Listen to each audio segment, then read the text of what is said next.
What if I told you Jesus came to abolish religion? What if I told you voting Republican really wasn't his mission? What if I told you Republican doesn't automatically mean Christian, and just because you call some people blind doesn't automatically give you vision? I mean, if religion is so great, why has it started so many wars? Why does it build huge churches but fails to feed the poor? Tell single moms God doesn't love them if they've ever had a divorce, but in the Old Testament, God actually calls religious people whores. Religion might preach grace, but another thing they practice. Tend to ridicule God's people, they did it to John the Baptist. They can't fix their problems, and so they just mask it, not realizing religion's like spraying perfume on a casket. See, the problem with religion is it never gets to the core. It's just behavior modification, like a long list of chores. Like, let's dress up the outside, make it look nice and neat. But it's funny, that's what they used to do to mummies while the corpse rots underneath. Now, I ain't judging, I'm just saying, for putting on a fake look. Because there's a problem if people only know that you're a Christian by your Facebook.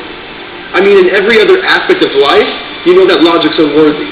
It's like saying you play for the Lakers just because you bought a jersey. See, this was me too, but no one seemed to be onto me. Acting like a church kid while addicted to pornography. See, on Sunday I'd go to church, but Saturday getting faded, acting if I was simply created to just have sex and get wasted. See, I spent my whole life building this facade of neatness, but now that I know Jesus, I boast in my weakness. Because if grace is water, then the church should be an ocean. It's not a museum for good people, it's a hospital for the broken. Which means I don't have to hide my failure, I don't have to hide my sin. Because it doesn't depend on me, it depends on Him. See, because when I was God's enemy, and certainly not a fan, He looked down and said, I want that man. Which is why Jesus hated religion, and for it He called them fools. Don't you see so much better than just following some rules? Now let me clarify. I love the church, I love the Bible, and yes, I believe in sin. But if Jesus came to your church, would they actually let Him in? See, remember He was called a glutton and a drunkard by religious men.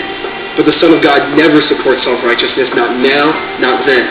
Now back to the point, one thing is vital to mention. How Jesus and religion are on opposite spectrums. See, one's the work of God, but one's a man-made invention. See, one is the cure, but the other's the infection. See, because religion says do, Jesus says done. Religion says slave, Jesus says son. Religion puts you in bondage, while Jesus sets you free. Religion makes you blind, but Jesus makes you see. And that's why religion and Jesus are two different claims. Religion is man searching for God. Christianity is God searching for man. Which is why salvation is freely mine, and forgiveness is my own. It's not based on my merits, but Jesus' obedience alone. Because He took the crown of thorns and the blood dripped down His face. He took what we all deserve. I guess that's why you call it grace. And while being murdered, He yelled, Father, forgive them. They know not what they do.